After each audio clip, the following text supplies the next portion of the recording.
Boa tarde hoje, boa tarde. Vamos estudar da palavra de Deus. Vamos nos reunir para buscar da presença dele, da face dele. Estamos aqui diariamente para estudar da palavra, para buscar, para ler, para entender o que a palavra de Deus fala conosco. Seja muito bem-vindo, você que conseguiu se programar para estar conosco aqui hoje à tarde, diferente de todos os dias. Excepcionalmente estamos à tarde. Passei a manhã em reuniões via aplicativos e a correria às vezes não permite que seja de manhã. Raros são as vezes, mas tem momentos que a gente vai mudar realmente o horário, tá? Então hoje vamos mergulhar na palavra de Deus. Bom dia se você não almoçou ainda, que Deus tenha misericórdia, 2 horas da tarde, ou boa tarde para você. Deu tempo de eu almoçar hoje aqui. Estamos no dia 31 de 100, não é isso? Já escreveu aí a Thali Tarais, dia 31 de 100. Meu vizinho hoje continua animado com a sua furadeira. Ele deve tá meio entediado com a quarentena. E deve estar destruindo o apartamento dele em cima. Porque, não sei se você está ouvindo, já tem uma furadeira começando a trabalhar. Ele estava quieto até agora e começou a trabalhar de novo. Então eu vou colocar o fone aqui. Olha lá, ó. Ô sangue de Cristo, vamos nessa. Pera aí que eu vou... Deixa eu ver o fone aqui. Isso, estão me ouvindo melhor? Estão ouvindo bem? Alguém me dá uma dica aí se está ouvindo bem?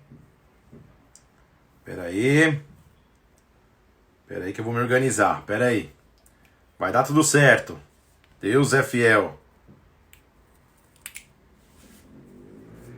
Vou começar a fazer um acordo com esse vizinho. Falar assim, cara, o Matheus não toca mais bateria no horário que você pedir. Pelo menos na hora da live fica quieto na furadeira. Estão me ouvindo bem? Diz se vocês estão me ouvindo, se está tudo certo. Aleluia. Muito bem. Galera da Bola de Neve da Irlanda, Márcia Alencar, Bola Running, galera da Bola Running, Márcio Gustavo, ótimo, estão me ouvindo bem aí, isso que é importante, tá? A furadeira tá aqui, mas se vocês estão me ouvindo, tá tudo certo, vamos com foco, vamos com coragem, vamos com fé, que vai dar tudo certo em nome de Jesus, tudo bem? Então estão me ouvindo aqui, eu fico me enrolando aqui nos fios do fone, mas vai dar tudo tranquilo, em nome de Jesus. Pai, nós estamos na tua presença, eu peço que o Espírito Santo venha sobre nós, que a tua glória venha se manifestar sobre as nossas vidas aqui, Senhor. Nós temos um principal interesse aqui, que é mergulhar na tua palavra, entender mais a tua palavra, buscar em ti revelação, buscar em ti discernimento.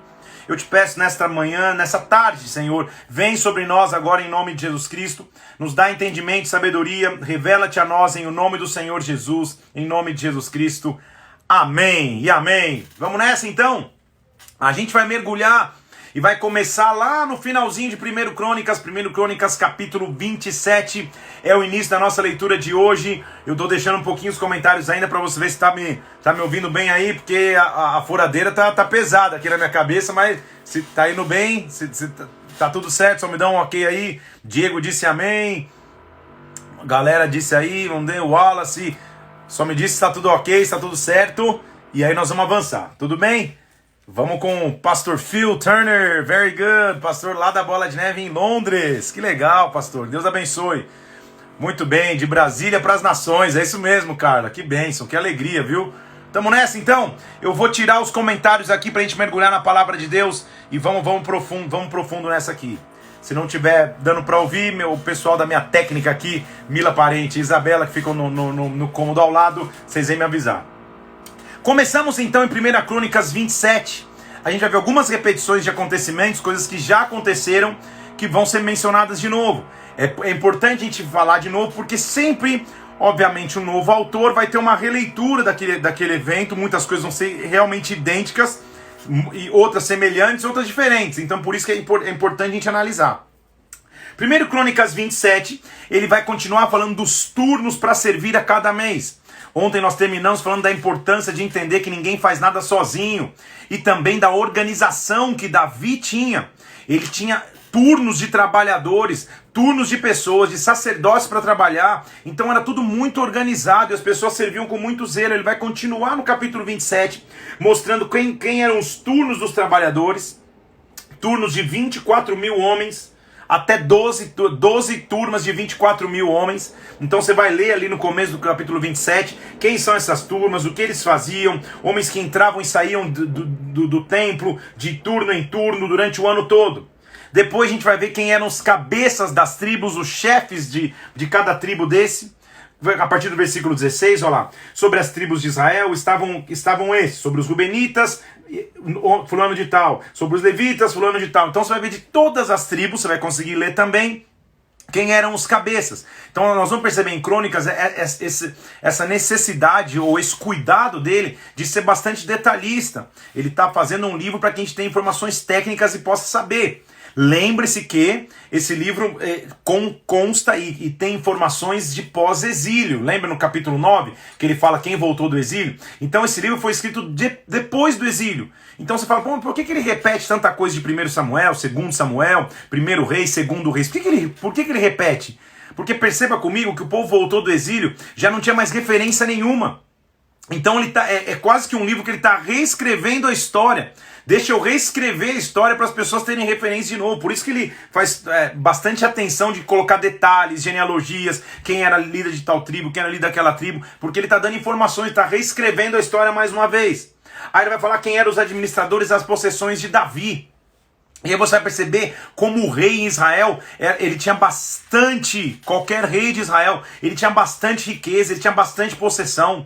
Você vê que tinha cara acima dos tesouros do rei, cara que cuidava do campo do rei, cara que cuidava dos gados do rei, cara que cuidava dos camelos do rei. Ou seja, o rei tinha muita possessão sob o seu comando. Se o povo já era próspero, imagino que era ser rei deste povo, a prosperidade se manifestava. Também no final do capítulo 27 ele vai colocar quem eram os conselheiros do rei. Quem aconselhava o rei em determinado assunto. Lembra que eu já te disse que a gente tem essa convicção, então, que ninguém faz nada sozinho. Então, quem eram os conselheiros do rei? Ele está dizendo lá no versículo 32 do capítulo 27. Jonatas, tio de Davi, era do conselho, o homem sábio. Aitofel era do conselho do rei. Usai era amigo do rei. Aitofel sucedeu Joiada, Benai, Abiatar, e Abiatar, Joabe, que era o comandante do exército do rei. Ele está dando meio aí qual era o core team, qual era o time principal, o time mais fechado de Davi, ele também está colocando ali, ok? Aí, nós vamos começar no capítulo 28, onde nós vamos ver ele começando a reunir Israel agora, começando a reunir a nação para mostrar quem seria o seu sucessor. Nós já vimos a importância que Davi teve. Nós vimos informações novas lá no capítulo 22, por exemplo, de que ele deixou tudo praticamente pronto para que Salomão construísse. Então não foi só da cabeça de Salomão que saiu o templo. Na verdade, o templo foi um legado de Davi para Salomão. E a gente vê a paternidade de Davi, de não ter receio nenhum de dar os seus projetos. E a gente vê a obediência de Salomão em seguir os projetos. Então nessa simbiose, nessa combinação, Deus trouxe bênção. Então a gente vai ver um momento que ele se reúne com Israel para trazer a Israel a informação de que Salomão seria o novo rei. Capítulo 28, versículo 1, Davi convocou Jerusalém, todos os príncipes de Israel, os príncipes das tribos, os capitães dos turnos que serviam o rei, os capitães de 1000, de 100, os administradores de toda a fazenda, de posses do rei, etc. Ele reuniu todo mundo. E ele disse assim, me ouvem-me Israel, versículo 2, eu quis edificar a casa para vocês, eu quis com todo o propósito no coração edificar uma casa para repouso da Arca da Aliança, mas o Senhor disse para eu não edificar. E versículo 5, de todos os meus filhos, porque muitos o Senhor me deu, Deus escolheu a Salomão para se assentar no trono do reino do Senhor sobre Israel. Então ele está indicando para a nação quem seria o rei. E o Senhor me disse, teu filho Salomão é quem edificará a minha casa, porque eu escolhi como filho e lhe serei como pai. Então Deus está mostrando quem seria o escolhido entre os muitos filhos que Davi teve.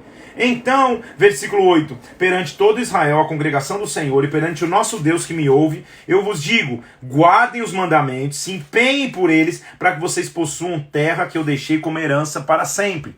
Então, mais uma vez, ele alerta o povo à obediência. A gente está voltando um pouco na história. Você já viu o que aconteceu depois do reinado de Salomão, principalmente, que Israel começou a entrar, a partir de Roboão, num período de divisão, de distanciamento de Deus. Por isso que Davi está avisando desde antes. Mas aí acontece algo muito importante, que eu quero chamar a tua atenção. Algo muito importante que você tem que entender. Olha o que a Bíblia nos diz ali. A partir do versículo 11 do capítulo 28. Davi deu a Salomão a planta do pórtico com as suas casas, suas tesourarias, seus cenáculos, suas câmaras interiores e também toda a casa do propiciatório. Então preste atenção, deixa eu ligar aqui, porque daí o barulho não vai, peraí.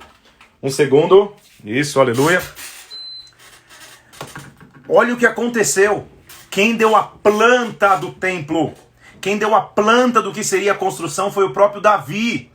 Então, poxa, o templo tem o nome como Templo de Salomão, porque Salomão foi o edificador, mas você percebeu onde nasceu a ideia? Não, você não percebeu, eu vou te mostrar onde nasceu. Davi deu a planta, versículo 11 e 12. Também a planta de tudo que tinha em mente com referência da casa do Senhor, das câmaras, para os turnos, etc. Então ele dá a planta de tudo. Você fala, quem que fez? Da onde veio essa planta? Olha o versículo 19. Tudo isso, disse Davi, me foi dado por escrito, por mandado do Senhor, a saber, as obras dessa planta. Tá aqui comigo? Então o templo nasceu quem? O Senhor. Assim como Moisés escutou a lei, agora Davi tinha escutado a planta do templo. Assim como Moisés escutou o tabernáculo, agora também Davi estava escutando a planta do templo. E ele diz para Salomão, Salomão, seja forte, seja corajoso, faça a obra. Porque eu já deixei voluntários de toda espécie e o povo está inteiramente às ordens. Então Davi deixou tudo pronto. O que eu quero te dizer? O que nós temos que aprender com isso? Quando os planos, os nossos planos estão alinhados com aquilo que a gente escutou em Deus, tudo começa a ficar mais fácil. Deus nos dá a planta, Deus nos dá os trabalhadores, Deus nos dá os recursos. Deus nos dá Deus nos dá aquilo que a gente precisa, aquilo que a gente vai passar a precisar no futuro, aquilo que a gente nem sabe que um dia necessitaria, Deus nos dá. Então quando Deus está no comando, quando Deus está no controle de todas as coisas, quando é Deus que governa, mas eu escutei dele, eu escutei do Senhor, não há por que temer mais, não há por que ter medo mais, simplesmente eu tenho que avançar e ser corajoso, como Davi diz para Salomão. Mas de novo, vou ler o versículo 19 do capítulo 28. Tudo isso, disse Davi, me foi dado por escrito, por mandado do Senhor, a saber, as obras dessa planta. Então o arquiteto dos arquitetos, o engenheiro dos engenheiros, ele deu por escrito. O que eu quero te dizer é que nós temos planos e Deus vai te dar por escrito. Deus vai te dar por revelação. Qual é a próxima fase da tua vida? Eu vou pregar hoje aqui em Brasília, já dando um spoiler. Hoje às 8 horas tem culto online na Bola de Neve BSB. E a palavra passa por aí. Deus nos dá o plano, Deus nos dá o projeto, Deus nos dá o mandamento, Deus nos dá a direção. Deus vai te dar planos, projetos e direção. Mas aí o capítulo 29 é um dos mais lindos que existe de 1 Crônicas, se não o mais. Porque olha que lindo que vai ser esse capítulo. Então Davi já está quase na hora de sua morte. Ele começa a preparar o que seria o templo, prepara material, prepara trabalhador, prepara recurso, dá as plantas na mão de Salomão, falando, essas plantas eu recebi do próprio Deus por escrito. Mas olha o que vai acontecer, não para aí, para mim o lindo está agora. E disse mais a Davi, presta atenção, versículo 1 do capítulo 29. Salomão, meu filho, o único a quem Deus escolheu, é moço e inexperiente. Esta obra é grande.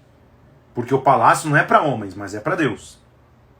Eu, versículo 2, com todas as minhas forças já preparei para a casa do meu Deus ouro, prata, bronze, ferro, madeira, pedras preciosas, mármore, tudo em abundância. Então olha a figura real de um pai. O pai diz assim, eu sei que meu filho é inexperiente, ele não vai saber fazer tudo, eu sei que a obra é grande demais perto da experiência que ele tem, então eu já estou deixando preparado. O pai já prepara para nós, o pai já prepara para ti, o pai sabe a nossa pequenez, o pai sabe as nossas áreas fracas, o pai sabe até as nossas incompetências e competências, o pai sabe as nossas dificuldades, ele diz, eu vou deixar tudo pronto. Eu deixo tudo pronto, estou deixando tudo pronto. O ouro, a prata, o bronze, as pedras de quanto é lado, o mármore, tudo que vai ser necessário para a construção, estou deixando pronto. Olha que lindo isso. E aí, você lembra que eu disse que o rei era rico demais? Que tinha cara cuidando de gado, o cara cuidando de fazenda. O rei tinha muita possessão. E olha o que ele escreve no versículo 3. E ainda, Davi, porque eu amo a casa do meu Deus. O ouro e a prata particulares que eu tenho, eu dou para a casa do meu Deus, além de tudo que eu já preparei para o santuário. Oh, meu Deus do céu. Davi, 1 minuto de palmas para você.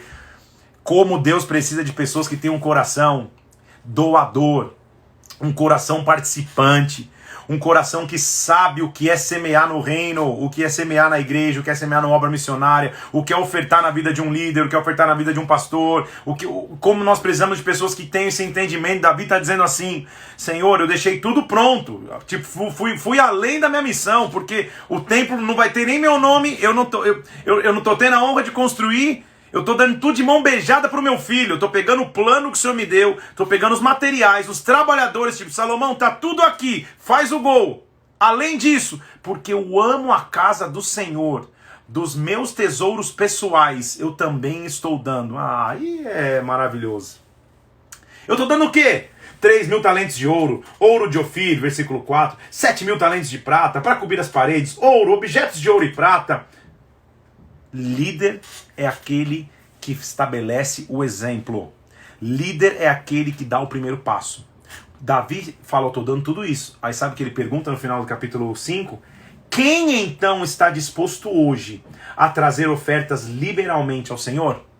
Liberalidade. Quando você vê a raiz do povo judeu, você fala, cara, como que é um povo tão próspero? Como que é uma nação que prosperou tanto? Como que é uma nação que lidou com tantas guerras e prosperou? Como é difícil você encontrar um judeu passando necessidades e dificuldades, porque há uma bênção sobre eles, há uma raiz.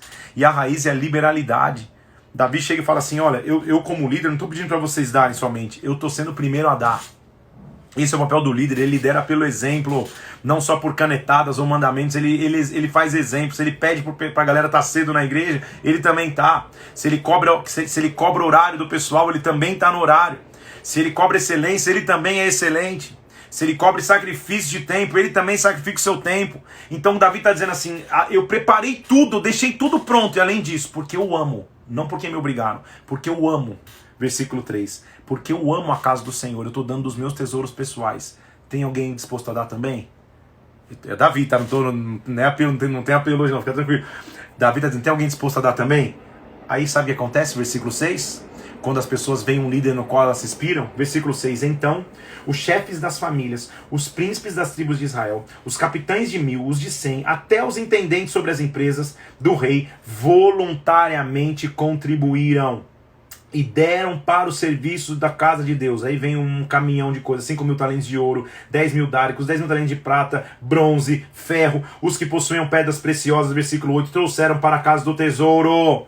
E aí você acha, pô, a galera veio todo mundo chorando, veio todo mundo triste, falando, ah, meu Deus, não, versículo 9.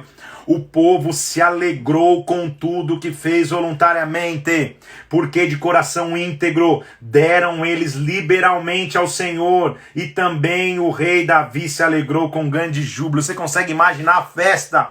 Eles estavam fazendo uma festa porque eles estavam indo doar, eles estavam fazendo uma festa porque eles estavam indo ofertar. Ofertar era uma atitude de amor à casa de Deus, de amor àquilo que Deus estava fazendo. Então quando Deus coloca um clamor no teu coração por uma obra que você vê acontecendo, por uma missão, por um missionário, por um líder, por um pastor, por uma igreja, e você voluntariamente, liberalmente semeia, contribui, você vai ser abençoado, mas não por imposição, por alegria. É isso que a Bíblia está dizendo. Davi, ele só puxou a fila. Quando os príncipes dele, quando os líderes do exército dele, quando até os líderes das fazendas que ele tinha, viram que Davi pegou da sua riqueza, que podia ser herança da sua família, pessoalmente falando, e ele entrega na casa, todo mundo começa a entregar, com alegria todo mundo entrega, com alegria todo mundo vai. Então quando Davi viu isso, versículo 10, então Davi louvou ao Senhor perante a congregação, e disse, bendito és tu, Senhor, Deus de Israel, nosso Pai de eternidade em eternidade. Teu, Senhor, é o poder, a grandeza, a honra, a vitória, a majestade. Teu é tudo quanto há nos céus e na terra. Teu, Senhor, é o reino, e tu te exaltaste sobre chefe de todos. Imagina que momento de alegria, eles estão trazendo as ofertas e estão louvando a Deus. Agora, pois, ó nosso Deus. Não, olha o versículo 12. Riquezas e glória vêm de ti, tu dominas sobre tudo, na tua mão a força e poder, contigo está o engrandecer e o dar força. Versículo 13, agora pois, ó nosso Deus, graças te damos e louvamos o teu glorioso nome. Aí olha, aí versículo 14 é para deixar arrepiado, porque quem sou eu, Senhor? Quem é esse povo?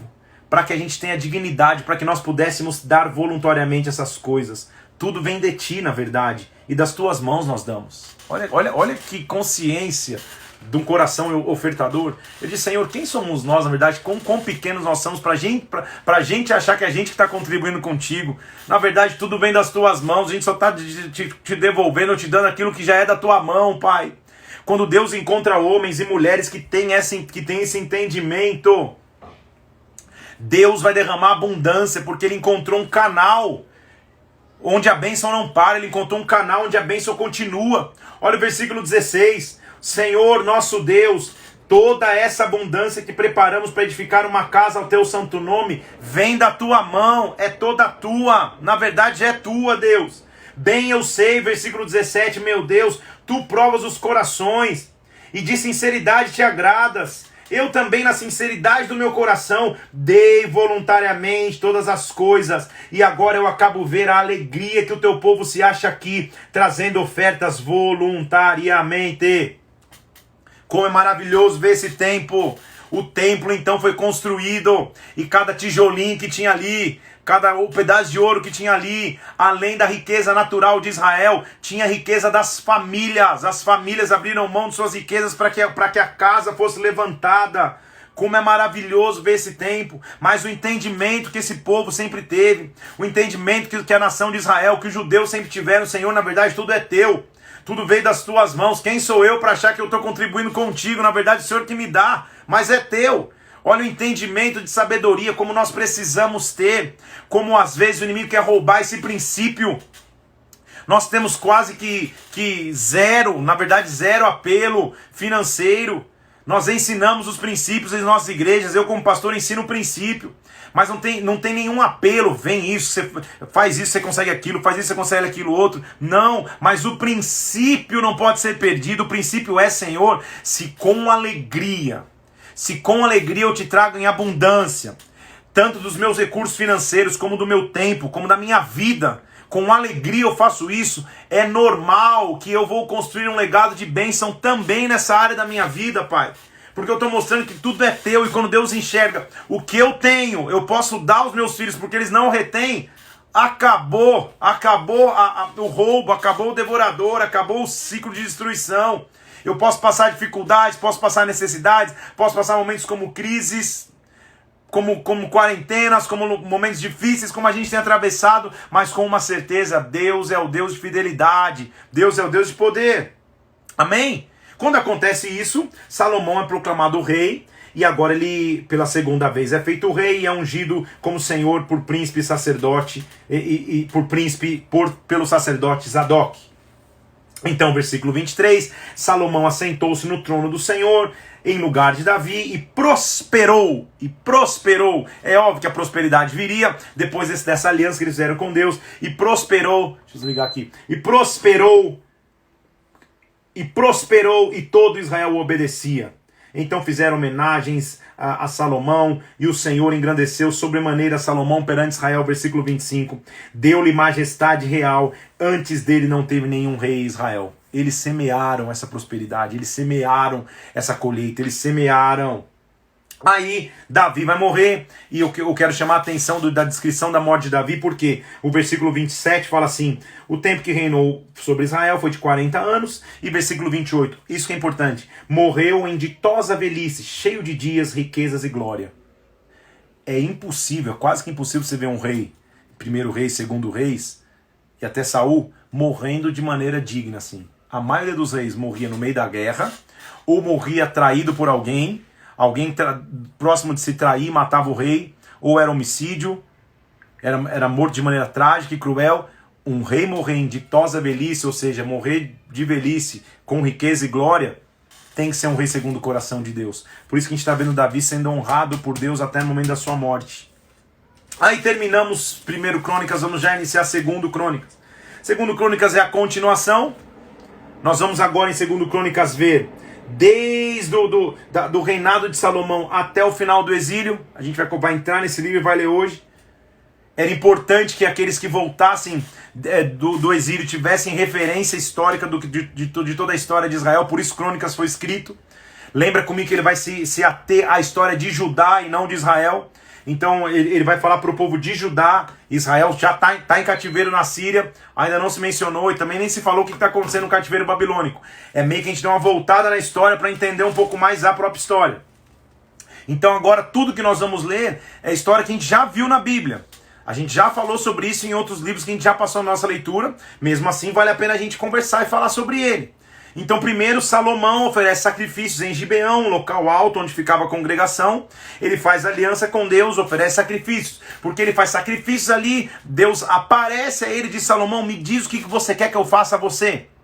E agora já não é surpresa ver que Salomão pede a Deus sabedoria e entendimento.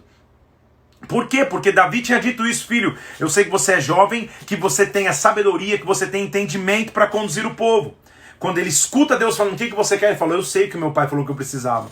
Então eu estou seguindo o que meu pai disse que eu precisava. Eu preciso de sabedoria. Olha lá o versículo 7. Deus apareceu a Salomão, do capítulo 1. Deus apareceu a Salomão e disse: me pede o que você queres que eu te dê.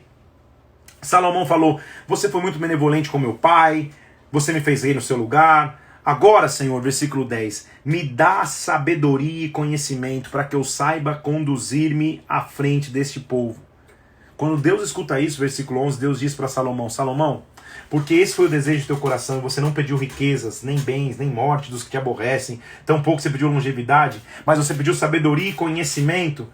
Sabedoria, versículo 12, e conhecimento são dados a ti. Também te darei riquezas, bens, honras, que não teve nenhum rei antes de ti, e depois de ti não haverá igual. Então quando ele pede a sabedoria, quando ele fala o que eu preciso é de sabedoria, nós vamos ver lá na frente, em Provérbios, o que eu entendo ser a revelação do que é essa sabedoria. E qual foi a sabedoria que instruiu Salomão. Porque a gente não vai ver aqui em Crônicas, mas quando sente mais detalhe na vida de Salomão, e nós já lemos, diz que ele respondia a pergunta de qualquer assunto sobre botânica, ele falava sobre os animais, falava sobre as plantas. Ele era o cara de sabedoria. Então que sabedoria e que inteligência era essa?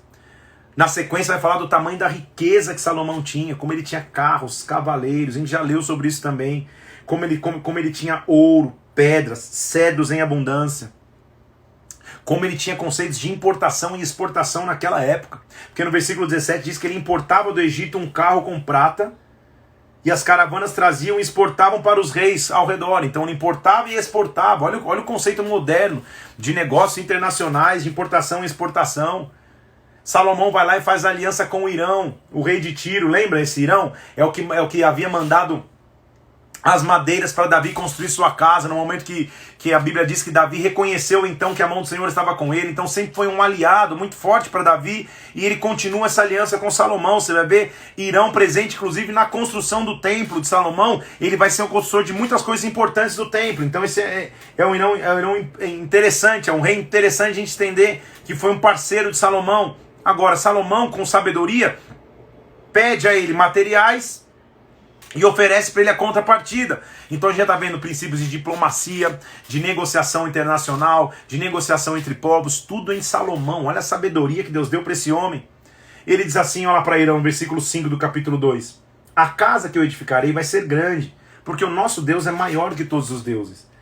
Então quem seria capaz de edificar a casa, visto que os céus dos céus e até os céus não podem conter Deus? Quem sou eu para edificar uma casa? Então sabe o que ele pediu? É um negócio muito maior do que eu mesmo, não dá para fazer sozinho. Então, manda pessoas, ele pede pessoas sábias de construção que tinha lá que Irão governava em Tiro. E aí acaba acontecendo uma troca comercial. Ele manda produto, manda trabalhador, ele também manda em relação farinha, manda produtos, manda ouro. Então começa uma troca comercial entre eles dois. Aí ele se prepara então para edificar o templo. Faz um censo com todos os homens, no versículo 17, e vai se preparar, do capítulo 2, e vai se preparar para edificar o templo. E aí nós vamos começar a ver, a partir do capítulo 3, versículo 1, aquilo que nós já vimos sobre o templo de Salomão. Vamos lembrar do templo dele aqui, ó. Vou pegar na minha enciclopédia aqui. Você lembra que ele construiu um templo, que na verdade era um complexo? Lembra disso? Deixa eu pegar aqui uma caneta, peraí. Eita! Olha lá. Lembra que era um complexo? Que na entrada ficava o mar de fundição, que era uma bacia de bronze, 42 litros de água, que eles com a base cheia de bois, 5 bacias menores de cada lado com rodinhas, que era como eles transportavam a água para essa baciona grande. Ele construiu 2 pilares de bronze, uma porta, e lá dentro 2 cômodos, o Santo dos Santos, um local que ficava querubins, e as asas eram tão grandes que encostavam na parede, uma asa encostava na outra, ali iria ficar a arca. Ele fez o santo lugar, que tinha pilares, tinha candelabros. Mas não era só isso, era um complexo. Do lado do complexo ele fez palácios, fez residências, fez casa de julgamento, fez a casa do cedro do Líbano. Você lembra disso? A gente já falou sobre isso na leitura. Ele vai começar a descrever de novo como Salomão construiu esse templo, tá? Vou deixar aí pra você dar esse print aí pra você não esquecer, tá bom? Da enciclopédia. Então vamos nessa. Então ele edifica o templo, versículo 1 do capítulo 3, começou Salomão a edificar a casa do Senhor em Jerusalém, no Monte Moriá, onde o Senhor tinha aparecido a Davi, no lugar que Davi tinha designado, na eira de Onrã, o Jebuseu. Então Davi, lembra que Davi que designou onde ia construir? E aí ele começou a edificar o templo, e aí vai. A descrição de materiais, versículo 3. Essas foram as medidas do alicerce que ele fez, o comprimento X, Y, Z, já falamos sobre isso. Versículo 4, o pórtico media tanto, o lugar santo tinha tanto de altura, ele fez forrar a madeira cipestre, e assim vai, tá? Uma dica a você, por exemplo, quando eu começo a ler medidas, uma das bíblias que eu uso bastante é uma bíblia com uma linguagem um pouco mais moderna. Essa aqui é a Bíblia de Estudos NVT, tá vendo, ó? NVT escrito aqui, ó. Tem meu nome na capa. Isso aqui a galera mandou com carinho pra mim. É de uma editora chamada Mundo Cristão. É uma das bíblias, tem outras com linguagens mais modernas também, que ao invés de colocar o comprimento em côvados, o peso em talentos ou ciclos de prata, ela já converte no texto para a leitura atual. Fica mais fácil para a tua leitura. Por exemplo, aqui se eu leio, por exemplo, capítulo 3 de 2 Crônicas, versículo 1, fala assim, ó, versículo 3, o alicerce do templo tinha 27 metros de comprimento, 9 metros de largura, 9 metros não sei o que lá. Então ele fala na medida que fica mais fácil para você entender. Então, quando você faz essa leitura, a minha Bíblia de guerra, que é essa aqui, ó, cheia de rabiscos e anotação, ela é na linguagem Almeida e corrigida, Almeida atualizada essa. Então ela não fala com a linguagem mais moderna como essa outra, tá? Só estou te dando um ferramenta para você poder estudar e ficar mais fácil se você assim quiser. Então ele vai continuando falando tudo que tinha, a sala que foi coberta de ouro, tudo isso eu já falei no nosso estudo do Tabernáculo de Salomão. Então quando eu colocar as lives no YouTube, que daqui a pouco elas vão estar, você vai poder seguir lá e vai ver com detalhes o que eu falei sobre o templo de Salomão. Aí ele fala sobre os 2 querubins, que eram aqueles querubins que tinham as asas estendidas, que ficavam ali dentro do Santíssimo Lugar, tá? De novo, mais uma vez aqui, ó, Templo de Salomão, olha lá os querubins lá dentro, tá? Ele vai falar das 2 colunas que ficavam na porta do templo, como elas foram construídas, o mar de fundição, no capítulo 4, vai falar qual que era o mar de fundição, que já te falei que é aquela baciona que ficava lá, cabia 42 litros d'água. Ele começa a falar de quais eram os utensílios do templo. Então, capítulo 3 e 4 é basicamente a descrição das coisas do templo de Salomão, que nós já esmiuçamos e já vimos. Então, só você pode ler de novo, mas se você está comigo na leitura desde o começo, nós já passamos por isso lá em 1 Reis, então a gente não precisa voltar com tanto detalhe agora, tá bom? 1 Reis 6, tá? Depois você volta lá. Capítulo 5 é o momento que ele acaba a obra. A obra ele não menciona aqui a quantidade de tempo, mas a gente sabe que demorou 7 anos. Ele acaba a obra e aí ele começa a trazer as coisas que o seu pai Davi tinha dedicado. Então Davi já tinha consagrado utensílios para a casa de Deus e eles começam a trazer. A primeira coisa que ele faz, ele traz a arca para dentro do templo.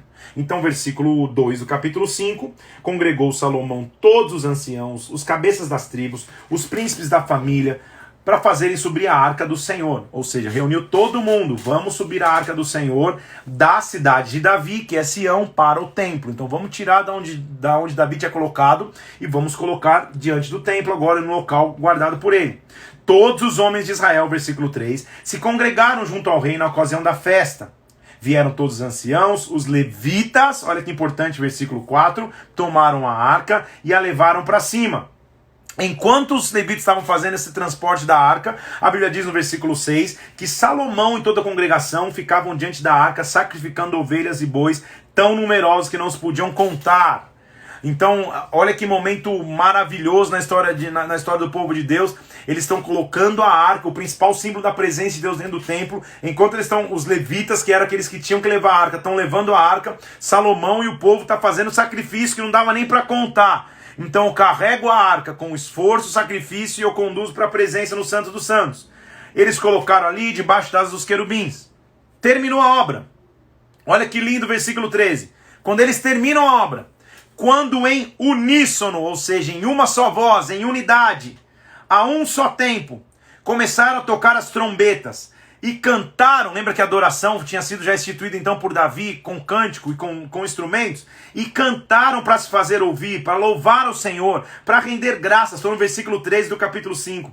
Quando eles levantaram a voz com trombetas, instrumentos, símbolos, instrumentos musicais para louvarem ao Senhor, porque Ele é bom, sua misericórdia dura para sempre, então aconteceu que a casa, a saber, a casa do Senhor se encheu de uma nuvem. Eita mistério! Então, vamos extrair algumas coisas desse versículo 13? Primeiro, eles tocaram em uníssono.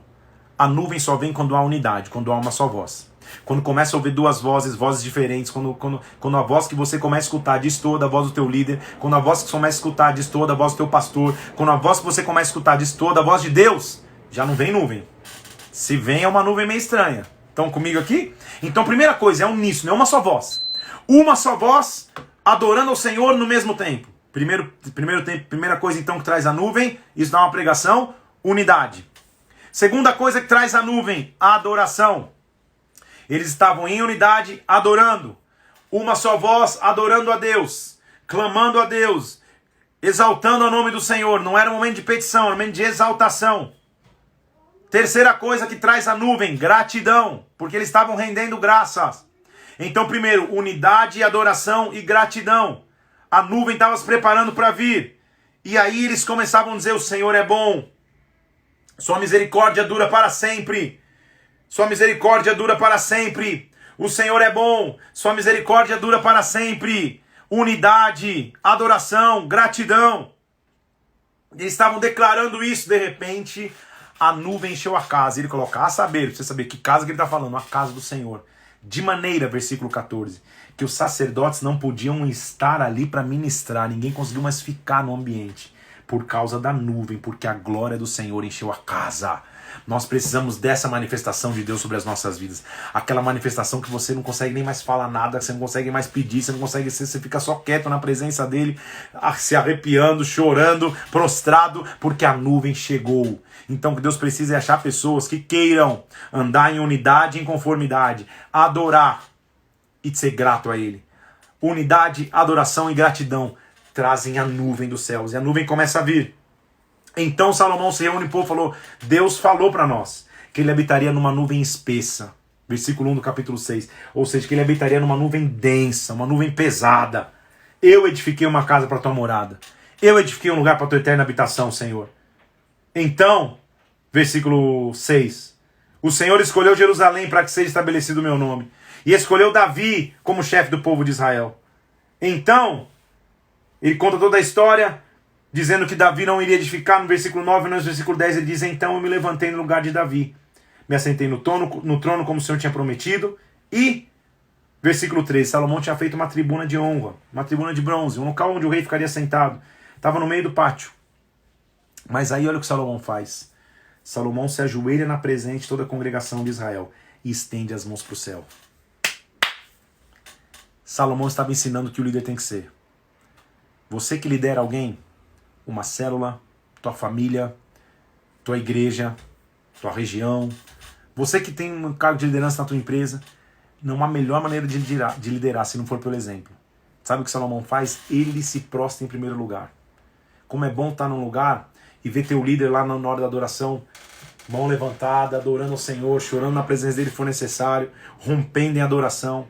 Como é bom ver o teu líder entregue, porque quando você vê o teu líder entregue, voltou a furadeira, quando você vê o teu líder entregue, quando você vê a glória de Deus sendo derramada, e o teu líder respondendo àquele momento, esse é o teu maior aprendizado. Então não seja uma pessoa apática quando a glória de Deus vem, quando a nuvem de Deus vem. Não seja uma pessoa que fala, tá bom, não. Você é líder, tá? As pessoas estão te observando, você é um exemplo, onde você estiver, na tua empresa, na tua escola, na tua família. Não mande teus filhos ler a Bíblia se os teus filhos nunca te vêm lendo a Bíblia. Peguei agora na canela. Não mande teus filhos buscarem o Senhor e orarem se você nunca ora junto com eles. Não adianta só mandar, você tem que saber fazer. Então quando Salomão chega no trono de bronze, no local, um pórtico que ele tinha construído, na frente de todo mundo, ele é o primeiro a se ajoelhar na presença de Deus e estender as mãos para os céus. E ele diz assim, versículo 14, ó Senhor Deus de Israel, não há Deus como tu nos céus e na terra. O Senhor guarda aliança e misericórdia, ele começa a adorar o Senhor, ele faz uma oração em voz alta.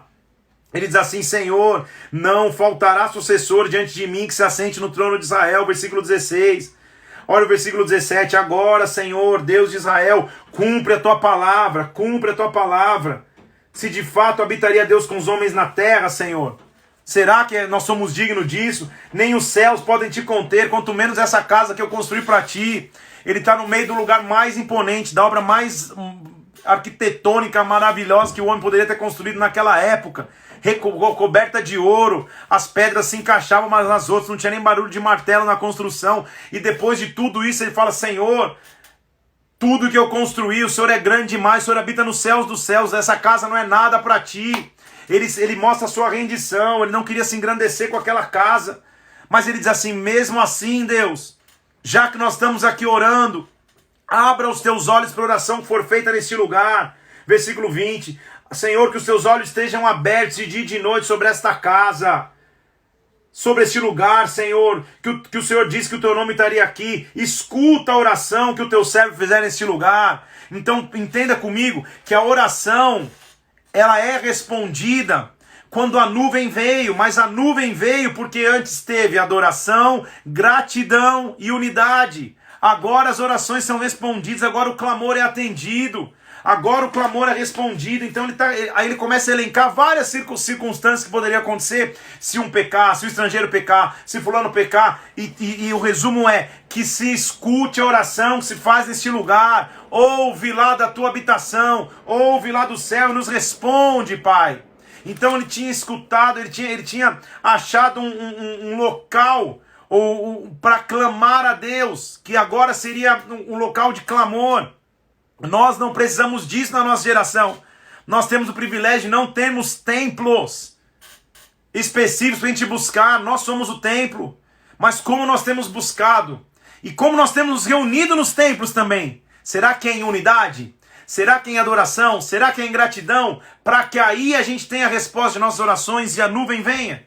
Depois que ele acabou de orar, nessa entrega, ele está lá ajoelhado no seu pórtico de bronze, está todo mundo olhando, o principal de todos, o rei de todos, gritando, clamando a Deus.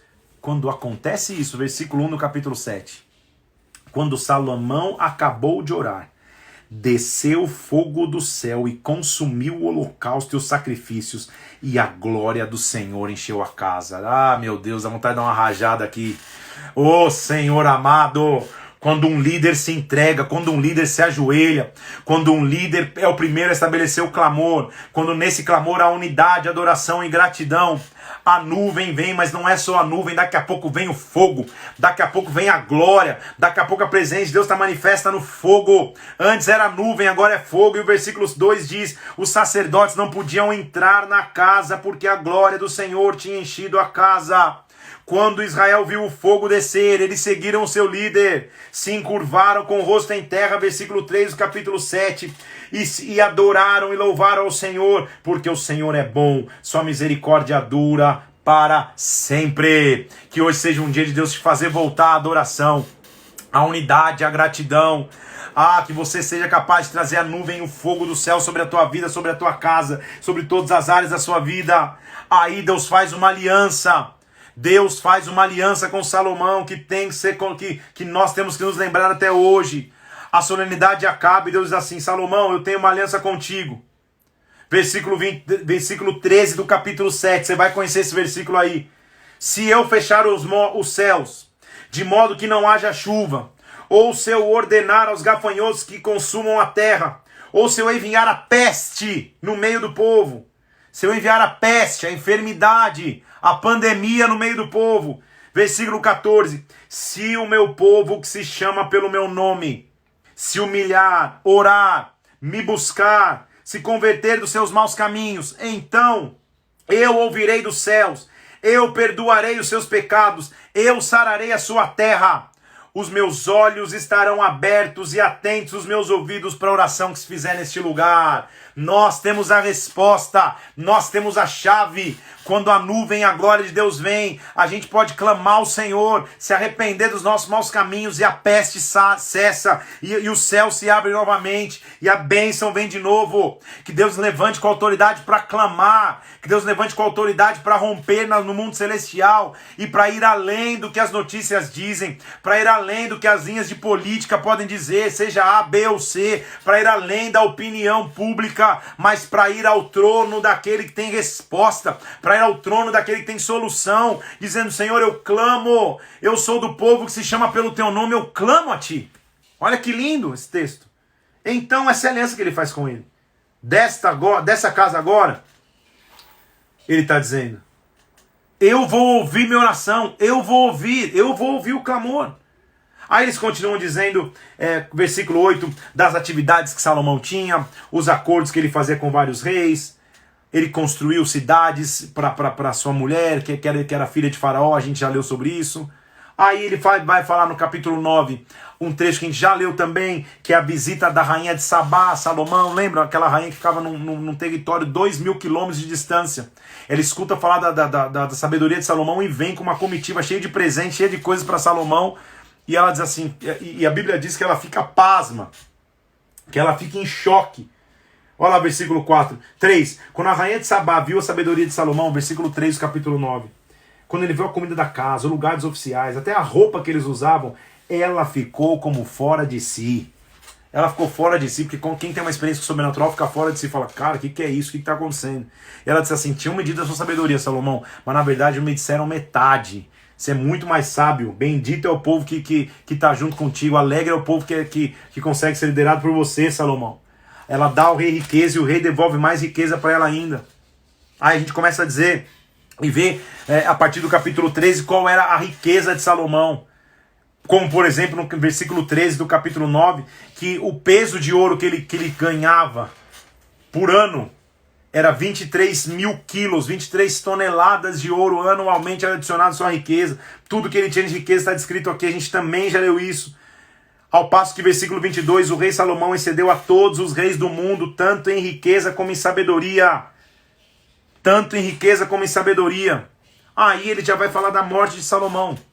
Perceba que, assim como o autor de Crônicas não falou da queda de Davi, não falou das tretas, das confusões, daquilo que aconteceu com Absalão, com Tamar, Salomão ele também não vai falar da loucura de Salomão no final da vida, dele ter começado a adorar Deus das suas infinitas mulheres. Lembra que ele tinha muitas mulheres, um negócio maluco, 700 mulheres, 300 concubinas, fala: sangue de Jesus tem poder. Então, lembra disso? Então, assim como ele não teve esse compromisso de dar essas informações, aqui também não. A informação dele é mais um livro histórico, ele quer trazer a história que aconteceu. Então, desse momento aqui, do domínio da riqueza de Salomão, a gente vai falar da morte de Salomão e do tempo que ele reinou. Quando Salomão morre, você se lembra comigo, a gente está só lembrando a história aqui, Roboão, seu filho, assume o comando. E lembra que o povo chega para Roboão e fala: poxa, seu pai foi pesado com a gente, porque Salomão implementou na época o que era a lei do trabalho forçado, o povo tinha que trabalhar para construir o templo. Mas só durante um período, mas o povo chega e fala assim: olha, o pai de vocês pegou pesado demais com a gente, por favor alivia a carga. Aí Roboão, entre duas opções, ele vai conversar com os mais velhos, com os anciãos, e os anciãos falam: poxa, é verdade, se você for parceiro deles agora e os amar, eles vão te amar também. Ele despreza esse conselho dos mais velhos, ele não quer ouvir o que os mais velhos têm para oferecer, ele escuta os jovens que cresceram com ele, e os jovens falam assim: se o teu pai foi pesado, seja mais pesado você. Fala pro povo assim: se o dedo mindinho do meu pai, se a mão do meu pai era grossa, meu dedo mindinho vai ser mais grosso que o seu lombo. E ele diz: eu vou pesar mais ainda o jugo sobre vocês. Óbvio que não dá certo essa ameaça, e por causa dessa atitude de Roboão, as tribos se dividem. Então agora Israel vai para um lado e Judá para o outro, ficam 10 tribos e 2. Eles se dividem agora e o reino vai ser dividido, a gente já leu também. Capítulo 11 diz que Roboão quer inclusive guerrear contra as 10 tribos que tinham se rebelado, e Deus não permite, Deus fala, eu que estou permitindo. Então a gente vai começar a ver como que a história vai se desenvolver dos povos divididos. Como que a família de Roboão se formou, como que eles invadiram Sisaque, que era uma cidade fortificada, terminando o capítulo 12 da leitura de hoje, como Roboão começou a reinar, e infelizmente, como que no seu reinado ele fez o que era mal perante os olhos do Senhor, capítulo 12, versículo 14. Eu já até pulei, nossa, li um a mais, hoje termina no 11, não é isso? Me empolguei. Então, nós terminamos no 11, amanhã a gente volta no 12, aí eu falo com mais calma do 12. Quanta coisa, né? Que eu até passei um aqui, sangue de Jesus tem poder. Nós vamos continuar lendo aqui então amanhã, são informações mais históricas que até se repetem. O importante para mim, eu acho que hoje, um dos capítulos mais importantes da nossa leitura foi o primeiro, Crônicas 29, que mostrou a voluntariedade, a liberalidade do povo em ofertar, em trazer ofertas, em abençoar a casa de Deus, e como o povo foi abençoado por isso. Meu querido irmão e irmã, não há preço que você pague pelo reino, não há preço que você pague pela casa de Deus, não há liberalidade que você dê, tanto do teu trabalho como dos teus recursos, que Deus não reconheça. E que mesmo você não querendo, mesmo não sendo tua motivação principal, que Deus não te abençoe em troca. Amém?